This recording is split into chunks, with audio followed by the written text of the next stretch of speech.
जालना, माणिकराव कोकाटेंच्या जिभेला हाड आहे की नाही मला माहीत नाही, अशी प्रतिक्रिया विधान परिषदेचे विरोधी पक्षनेते अंबादास दानवे यांनी दिली आहे. कोकाटे यांनी शेतात जाऊन बघितलं असतं तर नुकसान दिसलं असतं. जेव्हा ढेकळं डोक्यात पडेल तेव्हा त्यांना कळेल, अशी टीका दानवे यांनी कोकाटे यांच्या वादग्रस्त वक्तव्यावर दिली आहे. ढेकळाचे पंचनामे करायचे का, अशा प्रकारचं वक्तव्य त्यांनी केलेलं आहे. तर माणिकराव कोकाटे यांच्या जिभेला हाड आहे नाही आहे मला माहिती नाहीये. जर त्यांनी शेतात येऊन बघितलं तर त्यांना नुकसान दिसलं असतं, परंतु नेहमीच शेतकऱ्यांच्या विरोधात बोलणं आणि नेमके ते कृषी मंत्री आहे.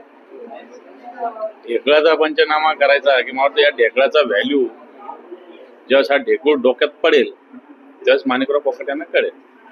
सर, आगामी काळामध्ये आता महापालिकेची निवडणूक आहे, स्थानिक स्वराज्य निवडणूक आहे, महायुती म्हणून ते तर लढणार आहे 3 पक्ष. तुम्ही कशा पद्धतीने लढणार? कोण लढणार? भाजप, शिवसेना, कोण सांगितलं तुम्हाला? घटक पक्ष कोणी सांगितलं तुम्हाला लढणार? तुम्हाला काय वाटतं? तुम्हाला कोणी सांगितलं ते लढणार? परवा त्यांनी स्वतंत्र लढायचं टिकले त्याचं तुम्हाला कोणी सांगितलं की ते स्वतंत्र? सध्या चालू आहे. अजून काही नाही, ज्याची त्याची तयारी आम्ही करतोय, मग राजकीय परिस्थिती पाहून निर्णय घेऊ.